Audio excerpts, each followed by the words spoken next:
یہ دیکھ رہے ہیں، یہ دھاگا ہے، یہ دھاگا مسجد نبوی کے میدان سے ایک عورت گزر رہی تھی اور اس عورت کے پاس 2 بچے تھے۔ میں نے ایک بچے کے گلے میں یہ دھاگا دیکھا، میں نے اس کی ماں سے پوچھا یہ کیا ہے؟ کہا بس ایسے ہی ہے۔ میں نے کہا نہیں ایسے ہی نہیں، کچھ ہے۔ پھر دوسرے بچے کے گلی میں بھی دیکھا تو دوسرے بچے کے گلی میں بھی ایک دھاگا تھا۔ دونوں بچے کے گلے سے میں نے دھاگا نکالا، لیکن ماں حقیقت میں بیان کر رہی تھی کہ یہ کیا ہے، وہ چھپا رہی تھی۔ لیکن ہم تو جانتے ہیں لوگ دھاگے کیوں پہنتے ہیں اور تعویذ کیوں پہنتے ہیں۔ تو آخر میں اس نے کہہ دیا کہ نظر سے بچانے کے لیے ہم نے یہ دھاگا پہنایا ہے۔ کس سے؟ نظر سے بچانے کے لیے۔ اب دیکھیے مسلمانوں کا کتنا برا حال ہے کہ کیا یہ دھاگا نظر سے بچاتا ہے؟ سوچے، یہ دھاگا نظر سے بچائے گا؟ نظر سے یا ہر مشکل سے، ہر تکلیف سے اللہ رب العالمین بچائے گا، دھاگا نہیں بچاتا۔ نہ کالا دھاگا، نہ سفید دھاگا، نہ وائٹ دھاگا، کوئی بھی دھاگا نہیں بچاتا۔ اگر دھاگا بچاتا، کیا نبی علیہ السلام نے اپنے گھر والوں کو کوئی دھاگا پہنایا تھا؟ نبی علیہ السلام نے اپنی بیٹی فاطمہ رضی اللہ تعالیٰ عنہ کو کوئی دھاگا دیا تھا؟ اپنے نواسے حسن حسین رضی اللہ عنہما کو کوئی دھاگا دیا تھا؟ اور صحابہ کرام جو جہاد میں گئے تھے کافروں سے مقابلہ کرنے کے لیے، کیا نبی علیہ السلام نے انہیں کوئی دھاگا پہنایا تھا کہ چلو یہ دھاگا پہن لو، میں پھونک مار کر کے دیتا ہوں اور میں اس میں پھونک مارتا ہوں اور یہ دھاگا پہن لو گے تو تم کافروں سے محفوظ رہو گے، ان کی تلواروں سے محفوظ رہو گے، یا ان کے تیر و سنان سے محفوظ رہو گے، ان کے ہتھیار سے محفوظ رہو گے؟ ایسا کیا نبی صلی اللہ علیہ وسلم؟ اگر یہ دھاگے پھونک مار کر دھاگا پہنانے سے فائدہ ہوتا، نبی علیہ السلام کے پھونک سے بڑھ کر کسی کا پھونک ہو سکتا ہے؟ لیکن نہیں کیا نبی صلی اللہ علیہ وسلم۔ اب آج لوگ گلے میں دھاگا پہنتے ہیں، ہاتھ میں دھاگا پہنتے ہیں، پاؤں میں دھاگا پہنتے ہیں، عورتوں کو دھاگا پہناتے ہیں، بچوں کو دھاگا پہناتے ہیں، گھر کے باہر دروازے پہ کوئی کالا پتھر لٹکاتے ہیں، ہے کہ نہیں؟ اور اس طرح کیا؟ نظر سے بچنے کے لیے، نعوذ باللہ، لا الہ الا اللہ محمد رسول اللہ پڑھنے والا اور اس کا عقیدہ دھاگے کے اوپر ہے۔ بھائی دھاگا نہیں، اللہ رب العالمین ہر پریشانی سے بچائے گا، اللہ نظر سے بچائے گا، نظر سے حفاظت کرے گا۔ اسی لیے نبی علیہ السلام دعا پڑھتے تھے اپنے نواسے کے لیے، کیا کہتے تھے؟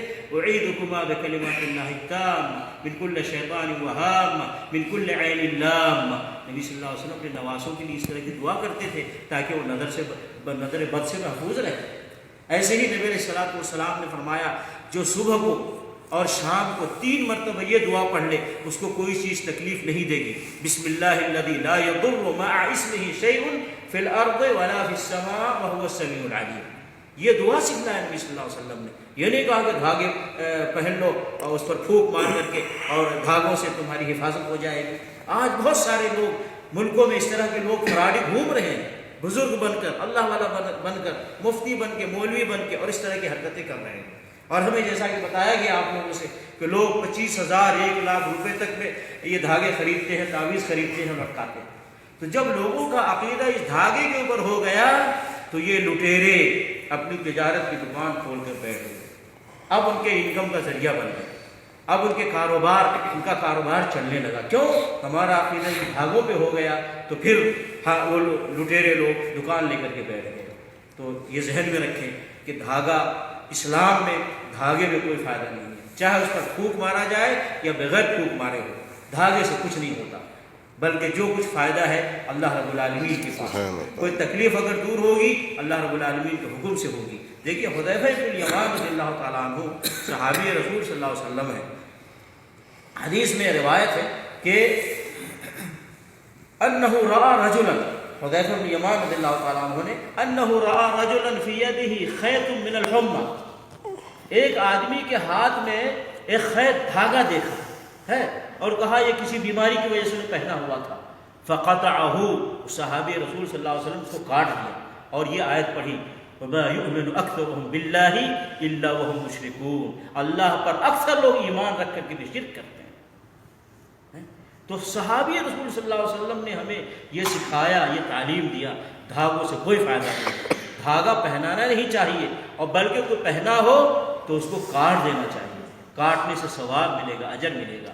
اللہ رب العالمین ہمیں اور آپ کو دنیا کے سارے مسلمانوں کو اللہ کے حکم کے مطابق چلنے کی توفیق عطا فرمائے، آمین، نبی علیہ السلام کی تعلیمات کے مطابق عمل کرنے کی توفیق عطا فرمائے، آمین، اور صحابہ کرام جس طریقے پر چلے ہیں، ائمہ کرام جس طریقے پر چلے ہیں، محدثین جس طریقے پر چلے ہیں، اس طریقے پر چلنے کی توفیق عطا فرمائے، اور ہمیشہ نظر ہماری ایسے لٹیروں پر رہے، ایسے دھوکہ بازوں پر رہے، ایسے فراڈیوں پر رہے جو اس طرح کی حرکتیں کرتے ہیں، لوگوں کو دھوکے میں ڈالتے ہیں، سمجھ گئے؟